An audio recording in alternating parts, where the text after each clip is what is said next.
ఈరోజు రాష్ట్ర ప్రజానికం దగ్గర ఒక సందేహం ఉంది. ఇప్పుడు టీడీపీ జనసేన కలిస్తే గవర్నమెంట్ ఫామ్ అయిపోద్ది కదా, మళ్ళీ ఎందుకు బీజేపీని కలుపుకున్నారు, అనవసరం కదా, ఎందుకు వచ్చిన గొడవ, కొన్ని వర్గాలు దూరం అవుతాయి కదా అనే ఒక సందేహంలో ఈరోజు చాలామంది తెలుగుదేశం శ్రేణులు అవనివ్వండి, ఈరోజు ఈ కూటమిని సపోర్ట్ చేస్తున్నటువంటి జనసేన మిగిలిన వర్గాలు అవనివ్వండి, వీళ్ళందరి మధ్యలో మెదులుతున్న ప్రశ్న ఏంటంటే ఎందుకు వెళ్ళాడు చంద్రబాబు నాయుడు, అనవసరంగా బీజేపీతో వెళ్తున్నాడు అనే ఒక ఫీలింగ్ ఈరోజు వాళ్ళలో ఉంది. అసలు ఎందుకు వెళ్ళి ఉంటాడంటారు? చంద్రబాబు నాయుడు గారు ఇప్పుడు జగన్మోహన్ రెడ్డి గారిని కౌలించుకున్న బీజేపీని ఎందుకు తన కాంపౌండ్లోకి తెచ్చుకోవాల్సి వచ్చింది? మీ అభిప్రాయం ఏంటి ఓవరాల్గా? ఈరోజు మరి ఏ కోణంలో చంద్రబాబు నాయుడు గారు ఈ ఒక మూవ్ వేశారంటారు? మీ అభిప్రాయం. ఇప్పుడు జనసేన టీడీపీ కలిస్తే చాలు ఆంధ్రప్రదేశ్లో. మోడీ గారు అదృష్టవంతుడు. నీకన్నా సంపన్నుడితో నువ్వు యుద్ధం చేయొచ్చు, నీకన్నా బలవంతుడితో యుద్ధం చేసి గెలవచ్చు, నీకన్నా అదృష్టవంతుడితో కష్టం. లాస్ట్ మినిట్లో బాల్ ఆడుకోట్లో పడిపోతుంది. ఇటు సెంటిమెంట్స్, న్యూమరాలజీలు, జాతకాలు నమ్మేవాళ్ళకి. ఇంకోటి ఏంటంటే ప్రాక్టికల్గా చూస్తే అత్యంత శక్తివంతులుగా ఉన్నారు కేంద్రంలో వాళ్ళు. అది అన్ని రకాలుగా మంచి చెడు అన్నీ ఉన్నాయి అలా. దురదృష్టవశాత్తు జగన్మోహన్ రెడ్డి వాళ్ళని పట్టేశాడు, అలా పట్టేశాడు, 2 కాళ్ళు పెట్టేశాడు కదలకుండా. అయితే వాళ్ళ మనసు యాక్చువల్గా వాళ్ళు టీడీపీతో ఉండాలనుకుంటారు, వాళ్ళు బీజేపీ మొత్తం ఆర్ఎస్ఎస్ కానీ బీజేపీ కానీ, ఎందుకంటే భావ స్వారూప్యం సెక్యులర్లో సహజత్వం. టీడీపీ వల్ల వాళ్ళకే మేలు జరుగుతుంది, వాళ్ళ వల్ల వీళ్ళకి ఒకరికొకరు పరస్పర గౌరవం ఉంటుంది. గతంలో వీళ్ళిద్దరు కలిసి పనిచేసినప్పుడు విజయవంతమైంది ఎన్డీఏ. అయితే ఇటీవల కాలంలో అది రకరకాల కారణాల వల్ల, కొంతమంది ఈగోల వల్ల ఇబ్బందులు వచ్చినాయి. తెలుగుదేశం క్యాడర్ కానీ ఆంధ్రప్రదేశ్ ప్రజలు కానీ బీజేపీ పట్ల విముఖత పెరిగింది. అది వాస్తవం. కారణం ఏంటి? వాళ్ళు చేయలేదు అన్యాయం, కానీ జగన్మోహన్ రెడ్డి చేస్తుంటే అతను ఆపలేకపోయారు అనేటువంటి ఆగ్రహం మనకుంది. అది నిజం. సరే, వాళ్ళ వైపున ఉండడం వల్ల వాళ్ళ ఆడు అష్టమంటే రెచ్చిపోయాడు అని చంద్రబాబు నాయుడు గారు ఏం ఆలోచించారంటే, అనుకుంటున్నాను నేను, జగన్మోహన్ రెడ్డి ఎదుర్కోవడం అనేటువంటిది చాలామంది అనుకున్నట్టుగా ఒక రాజకీయ పార్టీతో పోరాటం కాదు. అది ఒక దండుపాళ్యం బ్యాచ్, ఒక కాలకే ఇల్లాటి వాళ్ళు జన్బా అన్నట్టుగా ఉంటారు కదా వాళ్ళు. ఆ భాష కూడా అలాగే ఉంటుంది వాళ్ళది. చూసావా, బూతులు, అదే బూతులు. వాళ్ళేమో నింబా భాష మాట్లాడతారు, వీళ్ళేమో బూతులు మాట్లాడతారు. అసలు అత్యంత క్రూరంగా వ్యవహరిస్తారు కదా, పూజారులు తన్నేయటం, మనుషులు చంపేసి. అసలు ఎటుపోతున్నామో తెలియదు. రాజకీయాల్లో లేవు ఇక్కడ. మొత్తం సిస్టమ్ మారిపోయింది అంతా. ఇప్పుడు నువ్వు ఫెయిర్ గేమ్ ఆడాలనుకుంటాడు చంద్రబాబు గారు, అవతలోడు ఫౌల్ గేమ్ ఆడతాడు. ఈయన ఏం చేస్తాడు? కాబట్టి ఈయనకి సపోర్ట్ కావాల్సి వచ్చింది.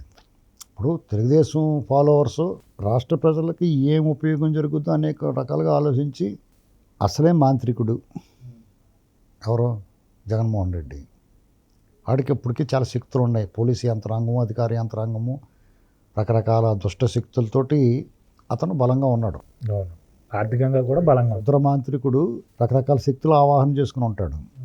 దానికి మళ్ళీ అమావాస్య నాడు మళ్ళీ కొత్త పూజ చేసేసినప్పుడు ఇంకో శక్తి వచ్చి చేరిపోయిందనుకో, ఇంకా ప్రమాదం అంటారు కదా. అలాగా ఆ పైన ఉన్న వాళ్ళ శక్తి అతనికి చేరకుండా ఉండడం కోసం దాన్ని తన వైపుకి తనకి సపోర్ట్ చేయి, కనీసం న్యూట్రల్గా ఉండు బాబు అని చెప్పి అన్నట్టుగా, అవసరమైతే వాళ్ళని ఒక స్టాండ్ తీసుకోనివ్వకుండా మా వైపున ఉండండి, అతను న్యూట్రల్గా ఉండండి, మనం కలిసి పనిచేద్దాం, కదిగో మా దాంట్లో మీరు కొన్ని తీసుకుని మీకు ఇదే కదా కావాలి అన్నట్టుగా ఈయన కాంప్రమైజ్ అయ్యాడు.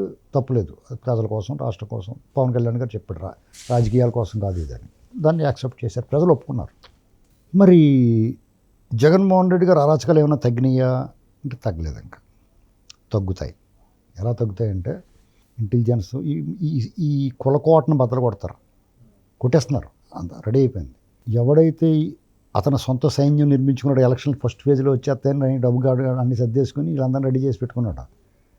3వ స్టేజ్లో పెట్టారు కదా, ప్రాథమిక విజయం అది టీడీపీకి. కూటమికి అది జరిగింది, హెల్ప్ చేసినట్టే. వాళ్ళు ఓపెన్గా మాట్లాడుకోవచ్చు. ఎలక్షన్ కమిషన్కి వాళ్ళకి సంబంధాలు ఉన్నాయి, ఎలక్షన్ కమిషన్ వాళ్ళు చెప్పినట్టే ఉంటుంది.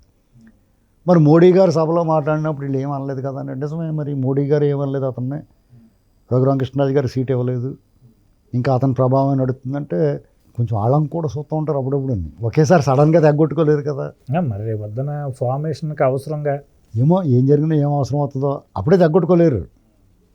మొదటి స్టేజ్లో వీళ్ళకి సానుకూలంగా ఉంటారు, 2వ స్టేజ్లో ఇంకొంచెం సానుకూలత పెరుగుద్ది, 3, 4 స్టేజ్ల్లో ఎవడనుమంటారు అన్నీ. పైగా టీడీపీ గెలుస్తుందనేటువంటిది ఈ కూటమి, టీడీపీ జనసేన కూటమి గెలుస్తుందనేటువంటి వాళ్ళకి అవగాహన వచ్చింది కాబట్టి వీళ్ళతో పెట్టుకున్నారు ఫస్ట్ పాయింట్. వాళ్ళు వీళ్ళతో ఉన్నారు కాబట్టే వీళ్ళకి గెలుస్తున్నారు కాబట్టే ఉన్నారు. ఇంకా కొంతమంది నిత్య శంకితులు అనుమానం ఇచ్చి వాళ్ళు ఏమంటున్నారు, ఇది కావాలని వీళ్ళతో ఉండి ఓడించడానికి చూస్తున్నారు అంటున్నారు. పోనీ అది కూడా ఆలోచిద్దాం. ఒకవేళ జగన్మోహన్ రెడ్డికి ఓటు వేయకూడదని అనుకున్న వాళ్ళు ఒకవేళ బీజేపీతో కలిపితే మాత్రం మళ్ళీ అతను ఓటేస్తారా? ఎందుకు వేస్తారు? ఇంకోటి ఎవరికైనా వేసుకుంటారు, అంతేగాని అతను వేరు కదా. అంటే ఇప్పుడు దాకా జగన్మోహన్ రెడ్డి బీజేపీని వెనకాల నుంచి కౌగిలించుకున్నాడు, ముందుకు ఏం చేయలే. అలా టీడీపీ ఎందుకు చేయలేదు? ఇప్పుడు 6 ఎంపీ స్థానాలు ఇవ్వడం అంటే ఒక రకంగా చాలా పెద్ద వాల్యూ ఇచ్చినట్టే బీజేపీకి. మీకు అది వాళ్ళు గుర్తిస్తారండి. ఇప్పుడు టీడీపీని అంచుకునే వాళ్ళు నమ్మకమైన మిత్రులుగా భావిస్తారు కాబట్టే మధ్యలో ఎన్ని విభేదాలు వచ్చినా డోర్లు మూసుకుపోయి మళ్ళీ మేము టీడీపీయే పెట్టుకుందని మీరు అందరూ ఎందుకు అనుకుంటున్నారు? బీజేపీ కూడా బీజేపీయే పెట్టుకుందేమో. బీజేపీ కూడా కేంద్రంలో కొంచెం అటు ఇటుగా ఉంది. ఇప్పుడు నార్త్లో వాళ్ళ రామరసం పలచబడింది, దక్షిణాదిలో కొంచెం చిక్కపడుతుంది. యాక్చువల్ విచిత్రంగా అందరూ ఏమనుకుంటారు, నార్త్లో భక్తి పారవస్యాలు ఎక్కువ, రాముడు మతం పిచ్చి ఎక్కువ అనుకుంటారు. కాదు, ఇప్పుడు వాళ్ళకి తగ్గింది, వాళ్ళకి ఎక్కువైపోయి వికారం వచ్చేసింది, వాళ్ళ దగ్గర తగ్గుముఖం పట్టింది. మనకు పట్టుకుంది ఇప్పుడు. అది నార్త్ కంటే ఎక్కువ ఊగిపోయారు మన వాళ్ళు. తెల్లవారుజామున సంకీర్తనలతో తిరిగేశారు, చూసావు నువ్వు. కాబట్టి యాక్చువల్గా టీడీపీతో బీజేపీ ఉండటం నాకు వ్యక్తిగతంగా నేను వ్యతిరేకిస్తాను, కానీ పార్టీకి మేలు. ఇప్పుడు అన్ని రకాలుగా మేలు జరుగుతుంది. ఇప్పుడు బీజేపీని ఆరాధించే వాళ్ళు, ఆర్ఎస్ఎస్ వాళ్ళు టీడీపీతో కలవడానికి వాళ్ళకి బాధ ఉండదు. వాళ్ళకి జగన్మోహన్ రెడ్డి ఆ మొహం అది చూస్తాడు, వాళ్ళ మతం క్రైస్తవం అది వాళ్ళు నచ్చదు వాళ్ళకి. చంద్రబాబు నాయుడు గారు నిత్యం పట్టు వస్త్రాలు ధరించి దేవుడి దగ్గరికి వెళ్ళటం, భార్యాభర్తలు కుటుంబంతో సహాయాలు, దేవుడికి అన్ని సంప్రదాయం ప్రకారం ఉంటాడు, ఆయన అలా ఉండడు అని చెప్పేసి వాళ్ళందరికీ మనసులో కిన్నుకుంటుంది, కోపం ఉంటుంది. కాబట్టి ఈ కాంబినేషన్ సక్సెస్ అవుద్ది. అయితే టీడీపీ వాళ్ళు అందరూ భావించినట్టుగా టీడీపీ కావాల్సిన వాళ్ళకే కదా సీట్ ఇచ్చారండి. అక్కడ టీడీపీ ఓట్లు వేయడానికి అభ్యంతరం ఏం లేదు. ఒక్క నరసాపురం విషయంలో రాజుగారికి అన్యాయం జరిగింది, దానికి అనేక కారణాలు, అది వేరే సబ్జెక్టు. అయినా సరే ఆ న్యాయం జరుగుతుంది, ఆ సమస్య పోయింది. బీజేపీలో చాలామంది బీజేపీ నాయకులు, ఆర్ఎస్ఎస్ నాయకులు 60-70% మంది చంద్రబాబు నాయుడు గారితో సాన్నిధ్యాన్ని, వారితో పొత్తుని కోరుకుంటున్నారు. కారణం ఏంటంటే దక్షిణాదిలో బీజేపీ దక్షిణాది నుంచి వాళ్ళకి ప్రాతినిధ్యం కావాలి, వాళ్ళు బలపడాలి. తమిళనాడు, ఆంధ్ర, కర్ణాటక, తెలంగాణ, కేరళ, ఒరిస్సా, మన బార్డర్ స్టేట్ ఒరిస్సా, అలాగే మహారాష్ట్ర, ఈ 6-7 స్టేట్లలో తెలుగు వాళ్ళు గణనీయంగా ఉన్నారు. ఆంధ్ర, తెలంగాణ అయితే మొత్తం తెలుగు రాష్ట్రాల్లో, ఈ పక్కన బార్డర్ స్టేట్స్లో కేరళలో తప్పిస్తే మిగతా అన్ని చోట్ల మనం గణనీయంగా ఉన్నాం. బీజేపీ టీడీపీని ఎన్డీఏలోకి ఆహ్వానించి ఎన్డీఏలోకి టీడీపీ చేరటం వల్ల తెలుగు వాళ్ళు ప్రస్తుతం ట్రెండ్ ఎలాగ ఉంది, చంద్రబాబు నాయుడు గారి పట్ల 60-40, 60-40, 70-30లా ఉంది. చంద్రబాబు నాయుడు గారి పట్ల మెజారిటీ, చంద్రబాబు నాయుడు గారి పట్ల అభిమానం, సానుభూతితో ఉన్నారు. జగన్మోహన్ రెడ్డి అంటే డోకొచ్చేస్తుంది వాళ్ళందరికీ, ఇంకా కుష్టి బ్యాచ్ అంటూ ఉంటారు. కాబట్టి టీడీపీ ఎప్పుడైతే ఎన్డీఏలో చేరిందో బీజేపీ మీద సానుకూల వాతావరణం వస్తుంది. కర్ణాటకలో మొన్న లాస్ అయ్యారు, ఇప్పుడు కొంచెం మెరుగవుద్ది. తెలంగాణ మొన్న దెబ్బైపోయారు, ఇప్పుడు కొంచెం మెరుగైన ఫలితాలు రాబట్టుకోవడానికి ప్రయత్నం చేస్తారు. అది షోలాపూర్లో పని జరుగుద్ది, బరంపురంలో పని జరుగుద్ది, రాయగఢలో పని జరుగుద్ది, ఒరిస్సాకి సంబంధించి గోరఖ్పూర్ ఉత్తరప్రదేశ్లో, సూరత్లో, గుజరాత్లో, అలాగే వెస్ట్ బెంగాల్లో. తెలుగు వాళ్ళు ఎక్కడ ఉంటే అక్కడ, తమిళనాడు బార్డర్లో, తమిళనాడులో. కాబట్టి ఇది వాళ్ళు బహుళ ప్రయోజనాలను ఆశించి టీడీపీని వాళ్ళు పెట్టుకున్నారు.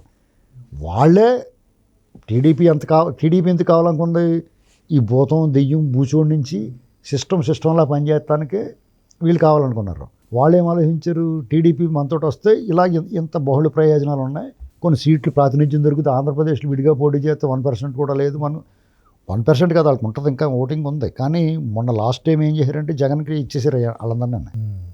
చంద్రబాబు నాయుడు గారి కోపంతో జగన్ గెలిపించారు వాళ్ళు.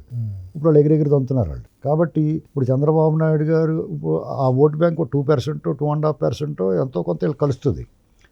ఎక్కువ ట్రాన్స్ఫర్ అవ్వాల్సింది టీడీపీయే. వాళ్ళు టీడీపీ శ్రేణులు, జనసేన శ్రేణులు మనసు గెలుచుకోవటానికన్నా కానీ వీళ్ళు పొత్తు పెట్టుకునే ఉద్దేశం ఏదైతే ఉందో అది నెరవేర్చడానికి ప్రయత్నం చేస్తారు వాళ్ళు. పైగా రఘురామకృష్ణరాజు గారి ఇష్యూలో బీజేపీ కొంచెం సెట్ బ్యాక్ అయింది.